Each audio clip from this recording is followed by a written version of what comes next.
इस वीडियो में हम प्रश्नावली 3.3 चतुर्भुजों के प्रकारों को समझेंगे, उनके कॉन्सेप्ट को समझेंगे और इससे आने वाली अगली वीडियो में हम 3.3 के सभी प्रश्नों को हल करेंगे।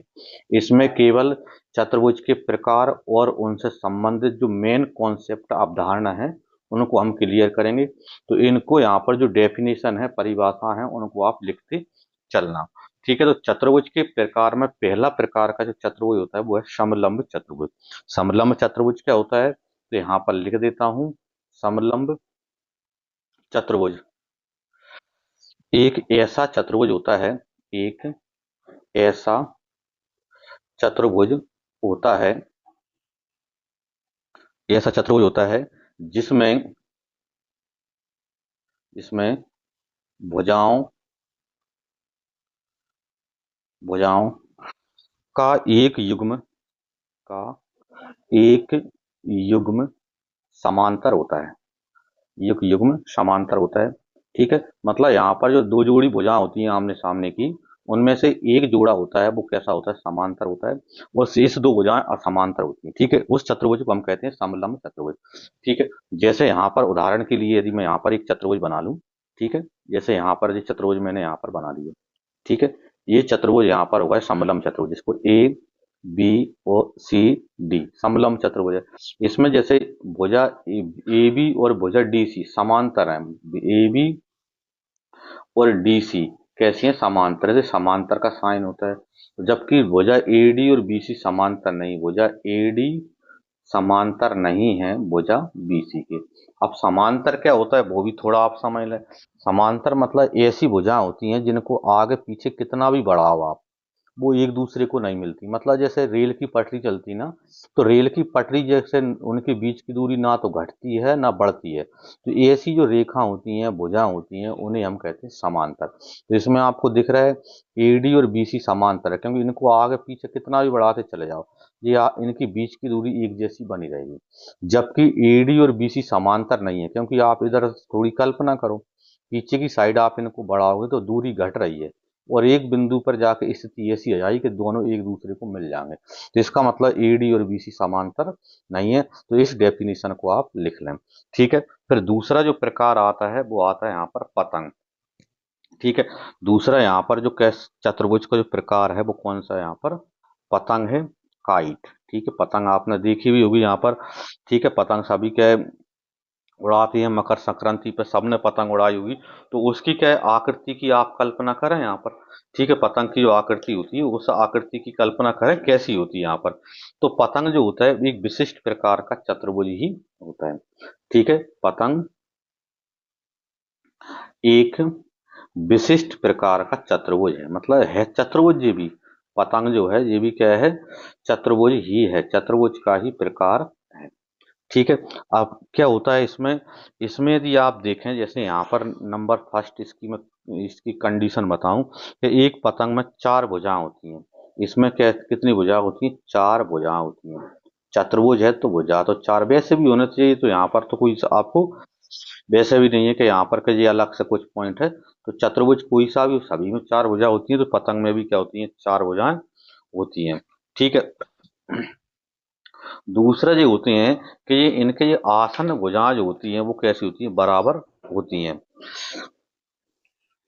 ठीक है, दूसरी जो इनकी कंडीशन होती है वो क्या होती है, आसन भुजाओं के युग्म समान होती हैं, बराबर होती हैं, समान होती हैं, समान होती हैं। ठीक है, किसमें, पतंग में। तो आसन भुजा क्या होती हैं, आसन भुजा मतलब ऐसी भुजाएं जो लगातार हो।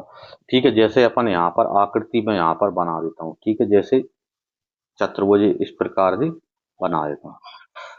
तो ये यहाँ पर बना दिए जैसे ए बी सी और डी। अब इस चतुर्भुज में देखो तो भुजा ए डी और भुजा डी सी बराबर है। आसन मतलब जिनमें एक कोण कैसा हो, कॉमन हो। तो ए सी और ए डी सी और ए डी में कोण डी कॉमन है, तो इसका मतलब ये आसन भुजाएं हैं। इसी प्रकार यहाँ पर ए बी और डी सी भी कैसी हैं, आपस में बराबर हैं, ये भी आसन भुजाएं, दो लगातार भुजाएं। तो पतंग जो होता है एक विशिष्ट प्रकार का चतुर्भुज है। इसमें 4 भुजाएं होती हैं और विशेष पहचान क्या है कि इसकी आसन भुजाओं के युग्म समान होते हैं। ठीक है, इस पॉइंट को विशेष ध्यान रखना। पतंग जब आए तो आपको पहचान सेकंड नंबर की आपको बताना है कि सेकंड नंबर की स्थिति विशेष कंडीशन है। जैसे इसमें क्या होता है, एक युग्म समांतर होता है। जैसे इसमें आसन भुजाओं के जो दोनों युग्म होते हैं, दो जोड़े बन जाते हैं, एक जोड़ा जो बनेगा और एक जोड़ा जो बन गए, तो दोनों आपस में समान होते हैं। ठीक है, तीसरा जो प्रकार है चतुर्भुज का वो है समांतर चतुर्भुज। समांतर चतुर्भुज क्या होता है, इस जैसे ए बी सी डी मैंने यहाँ पर समांतर चतुर्भुज बना रखा है। इसमें आमने सामने की भुजाएं बराबर होती हैं, मतलब ए बी बराबर डी सी होगा और ए डी बराबर किसके बनेगा, बी सी के बनेगा। ठीक है, आमने सामने की भुजाएं समान भी होती हैं और समांतर भी होती हैं। ठीक है, दूसरा यदि हम देखें इसके जो विकर्ण होती हैं, जैसे ए सी और बी डी, ये दो विकर्ण हैं। विकर्ण इसके बराबर नहीं होते हैं, लेकिन विकर्ण जहां पर काटते हैं वो क्या होता है, मध्य बिंदु होता है। मतलब ए सी का मध्य बिंदु होगा और बी डी का मध्य बिंदु भी होगा। तीसरा यदि हम देखें इसके आमने सामने के कोण समान होते हैं, मतलब कोण ए और कोण सी बराबर बनेगा और कोण बी और कोण डी समान बनेगा। ठीक है, तो इन्हीं बिंदुओं को हमको यहाँ पर क्या लिखना है, जिसके क्या गुण हैं, या आप इनको प्रॉपर्टी विशेषताएं भी बोल सकते हैं यहाँ पर। जैसे पहला जो गुण है कि इसकी सम्मुख भुजाएं समान, सम्मुख भुजाएं कैसी होती हैं, समान होती हैं। भुजाएं समान व समांतर होती हैं। ठीक है, समान मतलब बराबर भी होती हैं और समांतर भी होती हैं, मतलब इनको कितना भी आगे पीछे बढ़ाओ उनके बीच की दूरी एक जैसी बनी रहती है, कहीं पर ना घटती है ना बढ़ती है। ठीक है, समान व समांतर होती हैं। एक तो ये गुण हो जाता है। दूसरा जिसका जो गुण है, इसके सम्मुख कोण समान होते हैं, मतलब कोण ए और कोण सी बराबर होगा और कोण बी और कोण डी बराबर होगा। ठीक है, दूसरा इसका गुण क्या है, सम्मुख कोण समान होते हैं, समान होते हैं। दूसरा इसका यहाँ पर गुण ये है। ठीक है, तीसरा जो गुण इसका है वो है कि इसके जो आसन कोणों का योग 180 डिग्री होता है। ये अभी नहीं बताया था मैंने। आसन मतलब लगातार, जैसे ए और बी को जोड़ोगे तो भी 180 आएगा, बी और सी को जोड़ोगे तो 180 आएगा, सी और डी को जोड़ोगे तो भी 180 आएगा और डी और ए को जोड़ोगे तो भी 180 आएगा। तो यहाँ पर क्या होते हैं, आसन कोणों का योग 180 डिग्री होता है। ठीक है, आसन कोणों का कोण कितने होते हैं, 180 डिग्री होता है। तो ए प्लस, जैसे अपन यहाँ पर उदाहरण के लिए ले लें, जैसे कोण ए और कोण बी को यदि आप जोड़ोगे तो बराबर कितना आएगा, 180 आएगा। ठीक है, और भी अपन जोड़ें तो भी आएगा। एक चौथा गुण और देखें तो इसकी जो विकर्ण होती हैं एक दूसरे को समद्विभाजित करते हैं, मतलब जहां पर काटते हैं वो दोनों विकर्णों का मध्य बिंदु होता है। विकर्ण,